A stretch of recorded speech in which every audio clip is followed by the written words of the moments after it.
Hello， 大家好，我是伟权，欢迎回来我的频道。那今天这个视频啊，就想教大家如何通过八字来找到适合你的工作。那这将会是一系列的视频啦，大家记得要留守我们的频道。如果你是八字的初学者的话，也不用担心，我会用最简单、最容易让你们上手的方式啊，学懂我们讲可以快速的利用八字里面的讯息啦。好，那我们在进入这期视频的内容前啊，你们需要做的是先导出自己的八字命盘。现在呢，网上啊都已经有很多免费的资源还有软件啊，是让你们可以导出自己的命盘。那我的方式呢，是用公历，也就是所谓的阳历来排出你们的命盘就可以了，无需做任何的转换。那时间方面呢，有些人会问是不是要做一些调整？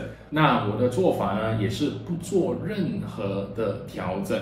你只要看到出生证明啊上面写的那个时间，或者呢你的父母、你的家人告诉你的那个时间，我们就用那个时间就可以了，无需去做任何的调整。那不同的老师有不同的做法啦。那如果你要跟随我的方式的话，就是这样子的一个方式。好，当你们导出你们的命盘过后啊，你们呢就可以看到大致这样子的一个格式。我们的命盘呢，通常啊是从右排到左。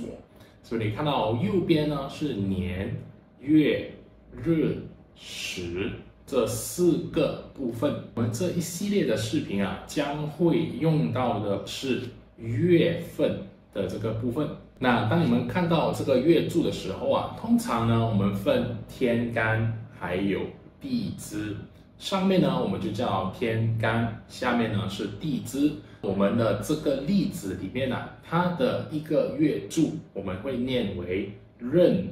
午，我们就是这样子的念法，壬午。那我们看到这个月柱啊的旁边，它有一些小小的符号，通常我们的软体呢会标示在旁边，好像这个壬午的话，它的旁边显示的是七煞。那午呢，下方我们要看的是主要的那个气。那这个午啊，它主气呢是一个丁火，丁火的旁边或者它的下方呢也会有一个小小的标示。那这个标示呢是显示劫财，对吧？那每一个人的八字啊都会有不一样的标示。那你们呢是看自己的命盘啊，不是用我的这个例子，你们去了解一下自己的这2个部分。我们要的是这个所谓的食神。我们通过了解这个食神啊，我们就可以知道你最适合的一个工作是什么了。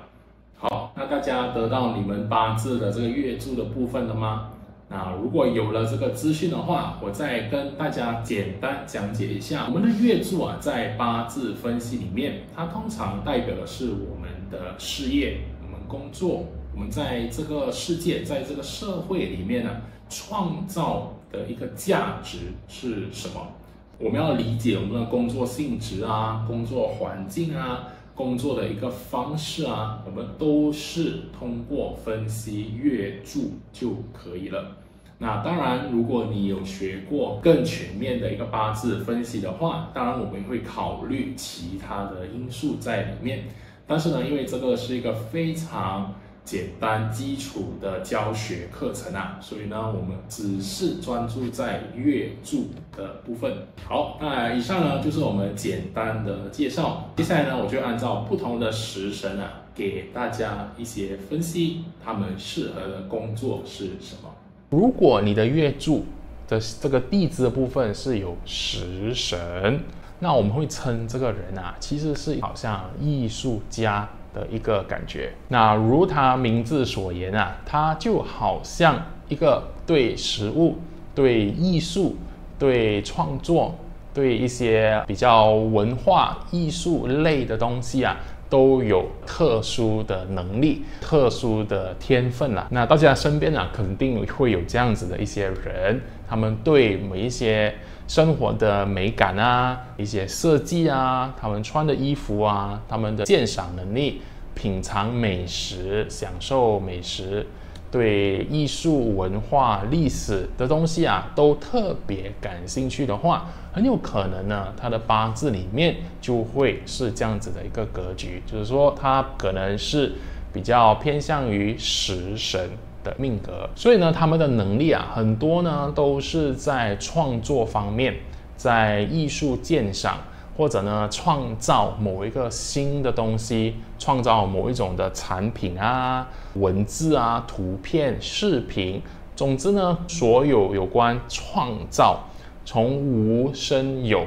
从0到1的一个能力，都跟我们的食神啊是息息相关的。至于这一群人呢，他们有一个比较致命的弱点啊，就是他们会比较完美主义。他们很多时候啊会有很多的想法、很多灵感、很多点子，但是呢，因为呢他们有一种偏向于他们所创造的东西啊，都要是完美的，都要是非常180%的，所以他们在创作的过程里面啊，有时候会非常的缓慢。或者呢，可能他们只是在大脑里面去思考，自己呢在想象，但是呢到最后啊没有创造出来，因为他们的这个完美主义呢，让他们啊无法行动。所以啊，如果你的八字是这样的话，记得要多多留意啦。那我们转换到现在我们的生活工作里面的话，其实呢，他们在职场里面比较适合的工作啊，会比较偏向于可能产品部啊、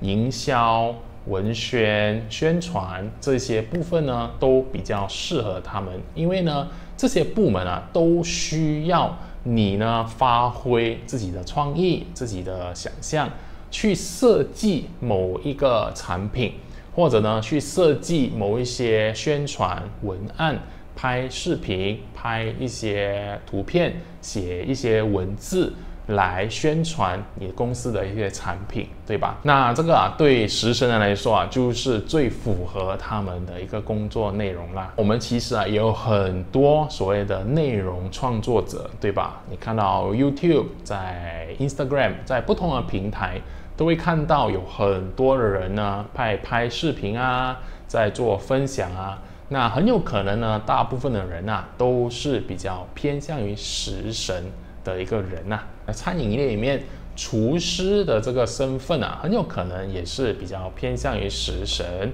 或者呢，你可以看到啊，我们的一些奢侈品行业、鉴赏类的行业，好像品酒啊、鉴赏画作啊、开艺术廊啊。这些呢，也很有可能呢是跟我们的食神有关系的。那这里呢，我举一个现代比较大家认知的一个名人啊，可能就会比较容易做一个联想。最具代表的一个食神的人啊，就是我们的 Steve Jobs， 苹果手机的创办人。那你可以看到呢，他为了去设计这个产品啊，设计这个手机啊，他其实是花了很多的时间精力，甚至呢，他可能啊只推出这一个手机，他没有其他太多不同各种类型的，他呢就是把苹果就是当成他最主要去设计，去把它完美化的一个产品。那你可以看他的一些介绍啊，或者一些旁边的人去谈谈的话，他会有一些比较古怪的性格或古怪的脾气。那这个呢，也是食神格的人啊，很常会表现出来的一些特征啊。因为你就可以把他们想象就是一个艺术家的一种感觉，他们为了他们的所谓的艺术，为了他们的创作。所以呢，对常人、对其他人在互动方面啊，在交流方面呢，有时候呢会比较麻烦，会比较难一点点啦。那大家记得啊，我们这里提的这些例子啊，只是一个例子，因为呢，我们的八字啊，其实更多啊是一种性质，一种工作的性质。那这个工作的性质啊，是可以运用在任何的工作上面的，不是说你只能局限于我刚才提的那些例子。所以呢，我们的这个八字啊是非常的灵活的。我们这里谈的所有的都是一个性质，它不是呢局限在某一个行业或者某一种的工作里面罢了。所以呢，这个工作呢就交给大家去好好的思考，你要去看你的生活，你现在的工作，你的公司里面有什么内容，有什么工作性质啊，是可以匹配你去做这件事情的，让你呢跳进去，长期的生根在这个领域里面呢。好，那我们今天的视频呢就到这里，如果喜欢的话，记得点赞、分享，还有订阅我的频道。我们下一个视频见，拜拜。